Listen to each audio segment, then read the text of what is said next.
30 വർഷം കഴിഞ്ഞിട്ടും യാഥാർത്ഥ്യമാവാതെ തിരുനാവായ ഗുരുവായൂർ റെയിൽവേ പാത. വലിയ പ്രഖ്യാപനങ്ങളിൽ ഒന്നായി മാറിയ പദ്ധതിയാണ് തിരുനാവായ ഗുരുവായൂർ റെയിൽവേ പാത. ഇപ്പോഴും പദ്ധതി യാഥാർത്ഥ്യമായില്ല.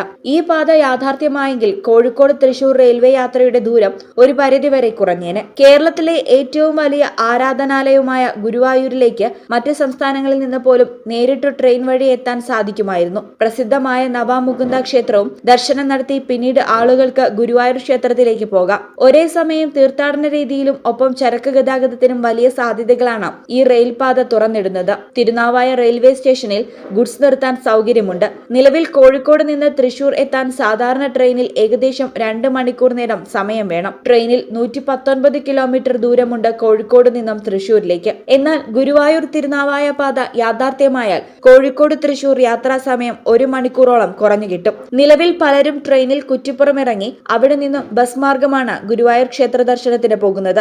ഇതൊഴിവാക്കി നേരിട്ട് ഉത്തരേന്ത്യയിൽ നിന്ന് വരെ ഗുരുവായൂരിലേക്ക് ഭക്തർക്ക് നേരിട്ടെത്താം. നിലവിൽ തിരുനാവായ റെയിൽവേ സ്റ്റേഷനും ഗുരുവായൂർ റെയിൽവേ സ്റ്റേഷനും ചുരുക്കം ട്രെയിനുകൾ മാത്രം സർവീസ് നടത്തുന്ന സ്റ്റേഷനുകളാണ്. പദ്ധതി യാഥാർത്ഥ്യമായാൽ ദക്ഷിണേന്ത്യയിൽ ഏറെ തിരക്കുള്ള പാതയായി ഈ പാത മാറുമെന്നതാണ് റെയിൽവേ യാത്രക്കാർ പ്രതീക്ഷിക്കുന്നത്.